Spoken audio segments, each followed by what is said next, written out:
जय गुरु जी। संगत जी,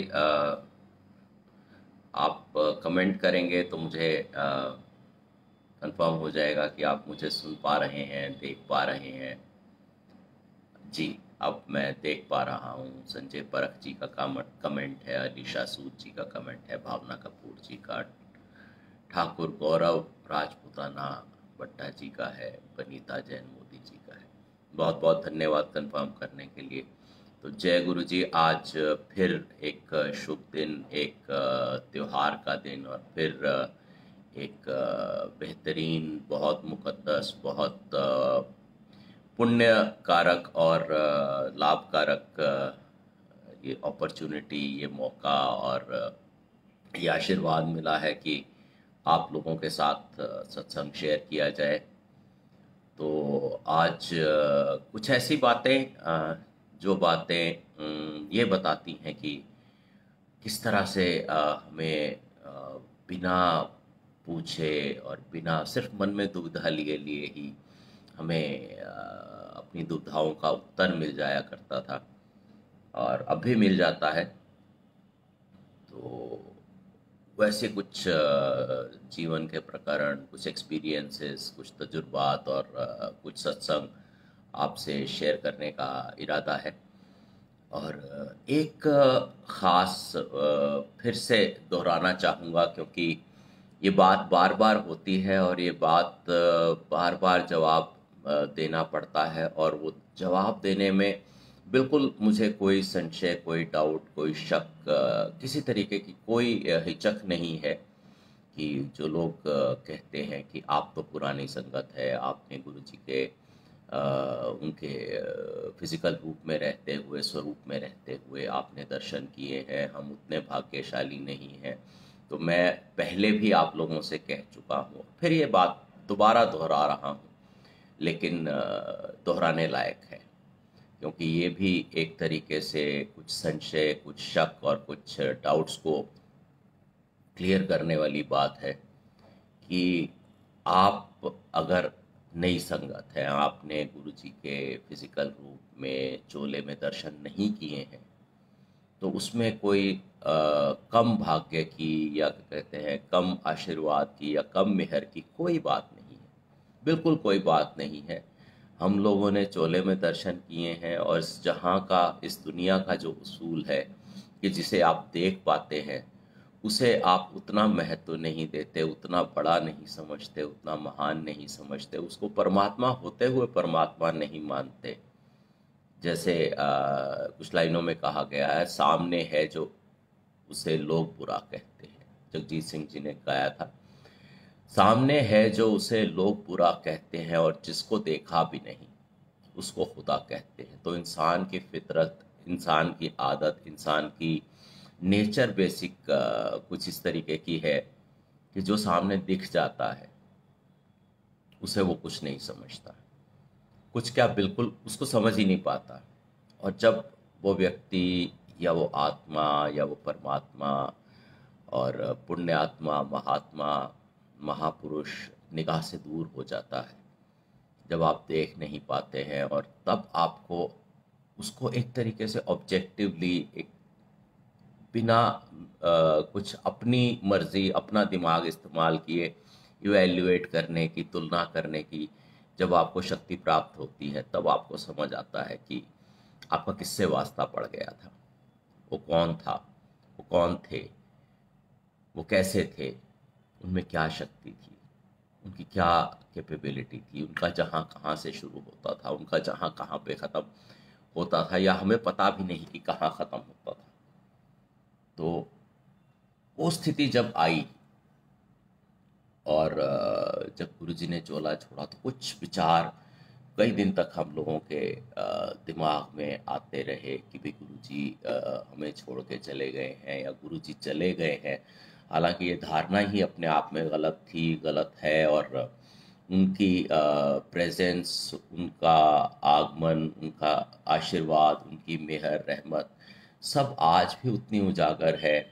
उनकी प्रेजेंस अब भी फील की जा सकती है, जब चाहे ध्यान लगाएं और उनसे कनेक्ट करें तो फील कर पाते हैं। लेकिन उस समय जो विचार थे और एकदम से लगता था कि हम बेसहारा हो गए। उन विचारों को देखते हुए कुछ शब्द कहे हैं, वो शब्द आपसे शेयर करना चाहूँगा।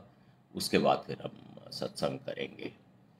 तो चूंकि देख नहीं पाते थे और अचानक से एक बदलाव बहुत बड़ा और बहुत हमारी निगाह में बड़ा नेगेटिव बदलाव जीवन में आ गया था, तो हम गुरुजी से अरदास करते थे कि गुरुजी कहाँ चले गए, गुरुजी लौट आइए, गुरुजी आप नहीं दिखते हैं, आपसे मुलाकात नहीं होती है तो बहुत बुरा लगता है और हम एकदम अनाथ महसूस करते हैं। तो उन भावों को आपके सामने प्रस्तुत करता हूँ। गुरुजी एक छोटी सी अर्जी मेरी, गुरुजी एक छोटी सी अर्जी मेरी, आप बराए मेहरबानी कबूल फरमाओ। गुरुजी एक छोटी सी अर्जी मेरी, बराए मेहरबानी आप कबूल फरमाओ। मुंतजिर है ये बंदा आपका, मुंतजिर मतलब इंतजार करने वाला, जो प्रतीक्षा कर रहा है उसे मुंतजिर कहा जाता है। गुरुजी एक छोटी सी अर्जी मेरी, आप बराए मेहरबानी कबूल फरमाओ। मुंतजिर है ये बंदा आपका, खुले हैं इस दिल दिमाग और रूह के दरवाजे। ये मेरे दिल के दरवाजे, मेरे दिमाग के दरवाजे, मेरी आत्मा के दरवाजे आपके लिए खुले हैं, चले आओ कभी चले आओ। गुरुजी एक छोटी सी अर्जी मेरी, आप बराए मेहरबानी कबूल फरमाओ। मुंतजिर है ये बंदा आपका, खुले हैं इस दिल दिमाग रूह के दरवाजे, चले आओ कभी चले आओ। और जो अनाथ होने की, परेशान होने की, त्रस्त होने की जो भावना थी उसके बारे में कहा है, सूनी है मेरी ये आंखें, सूनी है मेरी ये आंखें, वीरान ये दिल है, आपके बगैर कहाँ चैन कोई हासिल है। सूनी है मेरी ये आंखें, आपके दर्शन नहीं होते, वीरान ये दिल है, दिल लगता है खाली हो गया, दिल में रहने वाले, दिल में बसने वाले गुरुजी जाने कहाँ चले गए। सुनी है मेरी ये आंखें, वीरान ये दिल है, आपके बगैर कहाँ चैन कोई हासिल है। कहने को सब है और हर कोई अपना ही है, और संगत के लोग हैं, परिवार है, मित्र है, कि हैं इतने लोग हैं, सब अपने ही हैं, लेकिन सुनी है मेरी ये आंखें, वीरान ये दिल है, आपके बगैर कहाँ चैन कोई हासिल है। कहने को सब है, हर कोई अपना ही है, फिर भी खाली, फिर भी खाली दिखती मुझे ये मंजिल है। अपने अजीम वजूद से, अपनी महान प्रेजेंस से, अपनी सर्वोच्च प्रेजेंस से, अपने अजीम वजूद से आकर इसे सजा जाओ। खुले हैं इस दिल दिमाग और रूह के दरवाजे, चले आओ कभी चले आओ। गुरुजी एक छोटी सी अर्जी मेरी, आप बराए मेहरबानी कबूल फरमाओ। मुंतजिर है ये बंदा आपका, खुले हैं इस दिल दिमाग और रूह के दरवाजे, चले आओ कभी चले आओ। और कैसा महसूस होता है, अधूरी है सब बातें। पहले कोई बहुत इंपॉर्टेंट बात होती थी, कोई बहुत महत्व की बात होती थी और कोई बहुत ज़िंदगी का अहम फैसला करना होता था तो गुरुजी से पूछ लेते थे, गुरुजी ऐसा कुछ हो सकता है, ऐसा कर लें क्या या ऐसा ना करें क्या। और वो पूछने की अपॉर्चुनिटी, वो पूछने का मौका, वो पूछने का सारा कार्यक्रम बंद हो गया। लेकिन बाद में समझ आया कि आप अब भी पूछिए, जवाब मिलेगा, सीधे सीधे नहीं मिलेगा, किसी के मुख से मिलेगा, दिमाग में कोई विचार पहुंच जाएगा, गुरुजी को स्मरण करते ही, उन्हें याद करते ही, जो आपको जवाब दे देगा। तो अधूरी है सब बातें, समा कातिल है। ये लगता था ये समा हमें मारने को आ रहा है, कोई गुरुजी नहीं है, हमारे रक्षक नहीं है, हमारे कृपा निधान नहीं है, हमारे राखनहार नहीं है, ऐसा महसूस होता था। अधूरी है सब बातें, समा कातिल है, आपके बगैर जीना बड़ा मुश्किल है। चल रही सांसें हैं, उन्हें तो चलना ही है, सांसें तो चलती रहेंगी, जब तक जीवन है सांसें चलेगी। लेकिन आप अनाथ हो जाए, आपके सर से साया जिसे आप मानते हैं वो चला जाए, अपना रक्षक मानते हैं, अपना ईश्वर मानते हैं, अपना गाइड मानते हैं, अपना गुरु मानते हैं, वो चला जाए तो कैसा महसूस होता है। सांसें तो चलती रहती पर दुख अंदर ही अंदर खाता है। अधूरी है सब बातें, समा कातिल है, आपके बगैर जीना बड़ा मुश्किल है। चल रही सांसें हैं, उन्हें तो चलना ही है, फिर भी वाली के बिन प्यासा दिल है। वाली मतलब मालिक, फिर भी वाली के बिन प्यासा दिल है, अपने हंसी दीदार से फिराक इसकी मिटा जाओ। अपने खूबसूरत दर्शनों से इसकी प्यास, इसकी पिपासा, इसकी सर्च, इसकी क्रेविंग जो है उसे मिटा जाओ। खुले हैं इस दिल दिमाग रूह के दरवाजे, चले आओ, कभी चले आओ। गुरुजी एक छोटी सी अर्जी मेरी, आप बराए मेहरबानी कबूल फरमाओ। मुंतज़िर है ये बंदा आपका, खुले हैं इस दिल दिमाग रूह के दरवाजे, चले आओ, कभी चले आओ, चले आओ, कभी चले आओ। जय गुरु जी। ये कुछ भावनाएं जो हमारे, जिन भावनाओं के साथ हम कुछ समय तक रहे, जब तक हमें ये महसूस नहीं हो गया कि जो हमें शरण मिली हुई थी, जो हमें कृपा मिली हुई थी, जो मेहर रहमत मिली हुई थी, वो कहीं नहीं गई। गुरु जी अब भी हमारे साथ है। तो उस समय के, उस समय से पहले के, उसके बाद के कुछ ऐसे स्मरण, ऐसे स्मरण जिसमें कि गुरु जी ने किसी तरीके से दुविधा का अंत किया। दुविधा का अंत इस तरीके से किया, बहुत एक कहने को रूटीन और मामूली रोज़मर्रा की बात लगती है कि आप एक डिसाइड करते हैं कि भाई आज मंदिर जाना है या नहीं जाना है। तो एक वक्त पे ऐसा हुआ कि मुझे देख के एहसास हुआ कि अरे आज जाना था। गुरुजी तब छोटे मंदिर में बैठते थे कि अरे आज जाना था और समय ज़्यादा हो गया। तो दिमाग में कई सारे विचार आए कि जाया जाए ना जाया जाए। जाने के पक्ष में तो सबसे बड़ा ये है कि जाएंगे, दर्शन होंगे, और उससे बड़ा लाभ कुछ नहीं है। ना जाने के फेवर में दिमाग में ये विचार आ रहा कि मूर्ख, तू इतनी देर से जा रहा है, तुझे पता है आईआईटी गेट पे इतना ट्रैफिक होता है, तुझे पता है उसके बाद कुतुब मीनार के पास इतना ट्रैफिक होता है, कहीं फंसेगा, बहुत लेट हो जाएगा, लंगर चल रहा होगा तब तो एंटर करेगा और गुरुजी डांटेंगे भी, आ गए हो लंगर करने। तो वो भी मन में आ रहा है कि ऐसा भी नहीं सुनना है, तो जाऊं या ना जाऊं, ऐसा सोचते सोचते कहा कि चलो एक बार सफ़र शुरू करते हैं। और सफ़र शुरू करके रास्ते में देखेंगे कि जिन चीज़ जगहों का पता है कि यहाँ पे बहुत ट्रैफिक होता है, वहाँ पे अगर ट्रैफिक मिल गया तो लौट आएंगे, फिर नहीं जाएंगे। अगर लगेगा कि बहुत लेट हो जाने वाले हैं तो लौट आएंगे फिर, क्योंकि मन में ये चीज़ तो पहले ही आ चुकी है कि बहुत लेट नहीं होना है, नहीं तो फटकार सुननी पड़ेगी गुरुजी से और संगत मेंबर से। वो लोग भी हंसेंगे कि देखो कैसे मूर्ख है, सत्संग में आए नहीं और अब लंगर करने के समय आ गए। तो ऐसा सोच के मैं दफ्तर से निकला, ग्रीन पार्क से गाड़ी चलानी शुरू की और चला जा रहा था। और चलते चलते आईआईटी गेट पे ट्रैफिक कम था, और आईआईटी गेट जैसे ही वहाँ से टर्निंग लिया, चलना शुरू किया, देखा एक आगे गाड़ी जा रही है, एक गाड़ी जा रही है। और विचित्रतम बात कि गाड़ी जो आगे जा रही है उसके ड्राइवर का एक झलक देखने में लगता है जैसे गुरुजी चला रहे हैं। और तब तक इतना पता नहीं था, इतना ज्ञान नहीं था, इतना किसी ने बताया नहीं था कि गुरुजी तो ड्राइव कभी करते ही नहीं। तो मन में आया कि अरे गुरुजी गाड़ी चला रहे हैं तो गुरुजी ही नहीं पहुंचे जब तक, तो गुरुजी के पहुंचने के 5 मिनट, 10 मिनट, 15 मिनट बाद तक जाने में तो बिल्कुल कोई हर्जा नहीं। तो उस गाड़ी को देखते देखते चलना शुरू हो गए उसके पीछे, थोड़ी आगे जाके।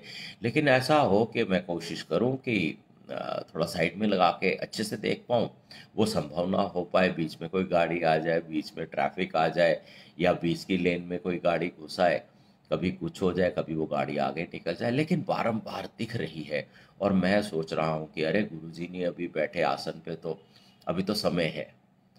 और ऐसे करते करते करते करते कुछ दूर जाके जब फाइनल 1-1.5 किलोमीटर रह गए तो वो गाड़ी एकदम से तेजी से आगे निकल गई और मैं नहीं फॉलो कर पाया। मैं गया, मैंने पार्क किया, और वहां जाके पार्क करने के बाद मैंने घड़ी देखी तो समय ठीक ठाक ही हुआ था, मतलब 9:30 बजे के करीब लंगर शुरू होता था, और उस समय सिर्फ 8:45 हो रहे थे, और मुझे हैरानी भी हुई कि यार 8 बजे तो मैं निकला हूँ। इतना लंबा रास्ता है जो आमतौर पे 1.25 घंटा लगता है, जिसके कारण मुझे डाउट आ रहा था, और मैं 8:45 पहुँच गया। तो वहाँ गए उस दिन, गुरु जी के चरण स्पर्श जाते हुए भी करने का मौका मिला, आते हुए भी करने का मौका मिला, और गुरु जी ही जानते हैं कि उस दिन क्या आशीर्वाद उन्होंने दिया, या क्या आशीर्वाद मुझे मिलना था, या क्या कृपा होनी थी, जिसके कारण मुझे वो जो एक साइट दिखाई गुरु जी ने, वो जो गुरु जी ने मेरे को एक नज़ारा दिखाया, जिसका वास्तविकता से कोई ताल्लुक नहीं था, सिर्फ मेरी दुविधा दूर करने के लिए गुरुजी ने मेरे मन में भ्रम पैदा किया, या सही में वो साइट पैदा की, क्योंकि गुरुजी तो अपने आसन पे कब से जाने बैठे हुए थे, और मुझे महसूस हो रहा है कि ये जो आगे गाड़ी जा रही है ये गुरुजी चला रहे हैं, और गुरुजी अब तक आसन पे नहीं बैठे, तो कोई देर नहीं हुई, आज जाया जा सकता है, कोई डांट नहीं पड़ेगी, कोई फटकार नहीं पड़ेगी, कोई संगत मजाक नहीं उड़ाएगी, क्योंकि गुरुजी ही अभी पहुंच के अपने आसन पे नहीं बैठे।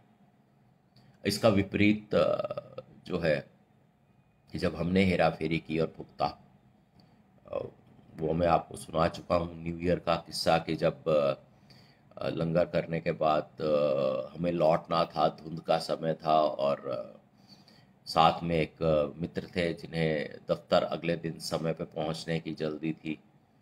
उन्होंने मुझे कहा कि नहीं, चलो निकल चलते हैं, अगर दोबारा लाइनों में लगे आशीर्वाद लेने के लिए तो देर हो जाएगी। और मैंने भी मन मार के गुरुजी से माफ़ी मांगते हुए उनकी बात मान ली, और निकल लिए, और एक गलत मोड़ मुड़ गए, और उसके बाद यू टर्न ना मिले, काफ़ी आगे जाके महसूस हुआ, अरे ये तो गलत मोड़ मोड़ लिया, ये तो फरीदाबाद की तरफ जा रहा है। और किसी से पूछा तो उसने कहा भाई ये तो फरीदाबाद जा रहा है, आप दिल्ली जाना चाहते तो लौट के वापस जाइए। और वो व्यक्ति जो लंगर की लाइन में तब भी खड़ा हुआ था जब हम लंगर कर चुके थे, और बाकायदा उसके बाद गुरुजी से आशीर्वाद लेके, मत्था टेक के छुट्टी मांग के आया, वो हमें अपने बराबर चलता हुआ दिखा एक रेड लाइट पे। तो महसूस हो गया कि छोटी छोटी या बड़ी बड़ी हेरा फेरियाँ ना, आदेश में रहना है, जो कहा जाए वो करना है, दिमाग नहीं चलाना है। और सबसे बड़ा प्रकरण कि जब गुरुजी ने मुझे संतान का आशीर्वाद देना था, उससे पहले मेरा नाम शॉर्ट लिस्ट हुआ एमबीए एंट्रेंस के लिए, और पत्नी से मतभेद हुआ, उसने कहा कि भाई ट्रीटमेंट भी चल रहा है, गुरुजी के पास भी जाते हैं, कोशिश करते हैं कि गुरुजी मेहर कर दें, आशीर्वाद दे दें, या मेडिकल जो प्रोसेस हो रहा है उसमें सफलता मिल जाए गुरुजी की कृपा से, और ऐसे समय पे आप एमबीए एंट्रेंस देंगे, साल सवा साल और हमने डिसाइड किया कि चलो गुरुजी से चल के पूछते हैं, क्योंकि इतना समझ आ चुका था कि उनका कहा हुआ वचन कभी गलत नहीं होता, उनका कहा हुआ वचन पत्थर पे लकीर है, उससे बड़ा सत्य इस दुनिया में नहीं है, बल्कि किसी दुनिया में भी नहीं है। तो जिस तरीके से मैंने पूछा, आज भी कभी सोचता हूँ तो अपनी मूर्खता पे ऐसी हंसी आती है, ऐसा अपने आप पे लज्जा होती है, ऐसा क्षोभ होता है कि हे मूर्ख, दुनिया बहुत मूर्ख है, तू पढ़ा लिखा मूर्ख है, और ऐसी मूर्खता की ईश्वर से ऐसी बात करनी किसने सुझाई तेरे को, या तेरे दिमाग ने ही सुझाई। इसीलिए शायद गुरुजी कहते थे कि दिमाग बाहर छोड़ के आया करो, दिमाग लेके मत आया करो। तो मैंने जाके पूछना ये था कि गुरुजी एमबीए एंट्रेंस में नाम शॉर्ट लिस्ट हुआ है, तो एग्ज़ाम दे दूं क्या। और पूछा कैसे कि गुरुजी अगर आपने संतान की कृपा अभी तक नहीं की, अभी अभी आपने संतान की कृपा नहीं करनी, तो मैं बीच में भी ये कर लूं, और आप कहें तो मैं एंट्रेंस दे दूं। ये सोच सुन के गुरुजी ने तो मेरी मूर्खता पे अंदर ही अंदर बहुत हंसे होंगे, और वो हंसने के बाद उन्होंने उत्तर दिया कि जीवन में बार बार मौका नहीं मिलता, आप एग्ज़ाम दे दो, जा एग्ज़ाम दे दे। मैंने एग्ज़ाम दिया, उसके बाद लोग बड़े दिन तक कहते रहे तुम्हारा सिलेक्शन नहीं हुआ नहीं हुआ, लेकिन मन में विश्वास था। और उसी दौरान सिलेक्शन होने के बाद मेडिकल प्रोसीजर भी कामयाब हुआ। और मेरी एब्सेंस में पत्नी को उसके वर्क प्लेस, उसके कॉलेज में ही अकोमोडेशन भी ऐसे ही बहुत आसानी से मिल गई, जिसके कारण वो प्रेगनेंसी का पीरियड इतने आराम से गुजरा जितने आराम से शायद ही किसी का गुजरा होगा। तो छोटी छोटी बातें, बड़ी बड़ी बातें, सब बातों से पता यही चलता है कि हैं, थे, रहेंगे, दुविधाएं दूर करते थे, कष्ट दूर करते थे, करते हैं, करते रहेंगे। उनके बराबर कोई नहीं, परमात्मा स्वरूप गुरु जी है। और परमात्मा ही हमारे इस कलयुग में गुरु जी का रूप धार के आए थे। और वही अब भी गुरु जी रूप में पूजे जा रहे हैं। और उसी परमात्मा में विश्वास रखने से उद्धार होता रहा है, हो रहा है, होता रहेगा। और एक आपको प्रकरण और बताऊंगा कि जिस वक्त की मैंने आपको भावनाओं की वो रचना सुनाई थी कि चले आओ, कभी चले आओ, जब हमें ऐसा महसूस होता था कि गुरुजी शायद छोड़ के चले गए हैं, गुरुजी अब नहीं है, इस तरीके के ख्याल आते थे। तो उस समय पे हमने एक कंपटीशन एंटर किया जिसमें हम हर साल 2 स्टेज पार कर लेते थे, रीजनल प्रिलिमिनरीज और रीजनल फाइनल्स, और नेशनल फाइनल्स तक पहुंच जाते थे। और उसके बाद कुछ ऐसा हो चुका था कि 2 साल ऐसे करने के बाद तीसरे साल भी उम्मीद थी कि भाई नेशनल फाइनल तो पहुंचेंगे, जीते या ना जीते, वो प्रभु इच्छा की बात है, गुरु जी की इच्छा की बात है। और 1 जून से वो होना था, 31 मई को गुरु जी ने शरीर त्याग दिया और मन टूट गया बिल्कुल, शरीर से, दिमाग से, स्पिरिट से, जोश से निढाल हो गया मैं। और उसके अगले से अगले दिन 2 तारीख को रीजनल प्रिलिमिनरीज था, जिसको बिल्कुल ही बेसिक स्टेज कहते हैं। उस बेसिक स्टेज में एडमिनिस्ट्रेटर ने आके बताया कि भाई आप तो बाहर हो गए हैं, आप तो क्वालिफाई भी नहीं किए अगली स्टेज के लिए। और मन में यही आया कि चूंकि गुरुजी नहीं है, गुरुजी जा चुके हैं, गुरुजी अब इस दुनिया में नहीं है, और हम पे कृपा करने वाला जो नहीं है, तो हमारा यही हाल होना था। जेब से गुरुजी की छोटी सी तस्वीर निकाली और उससे बात करनी शुरू की। मैंने कहा गुरुजी अब आप नहीं हैं, अब तो हमारे साथ यही हुआ करेगा, जब तक आप थे तो बात कुछ और थी। और 5 मिनट नहीं लगे मुझे अपनी इस मूर्खता भरी बात का जवाब मिलने में। और जवाब कहाँ से मिलता है? गुरुजी से ही मिलता है।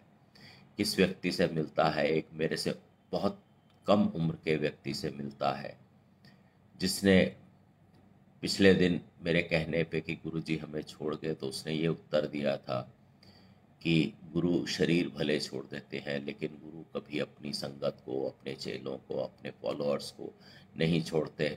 उन पे कृपा तब भी करते रहते हैं जब शरीर छोड़ चुके होते हैं।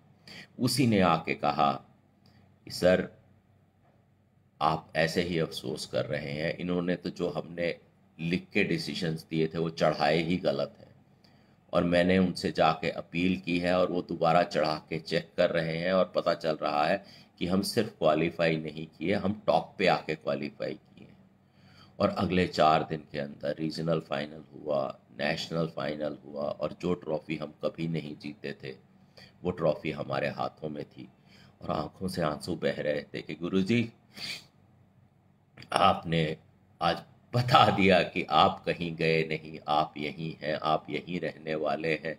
हम पे कृपा जो थी वो पहले भी थी, अब भी है, और हमेशा बनी रहेगी। आपके अंदर विश्वास बस हमें बनाए रखना है। हमें कभी ये नहीं सोचना है कि आप नहीं हैं, बस हमारी आस्था बनी रहनी चाहिए आपके अंदर। आप हैं, आप थे, आप हमेशा रहेंगे, क्योंकि आप परमात्मा हैं, आप परमात्मा हैं, आप परमात्मा हैं। जय गुरु जी।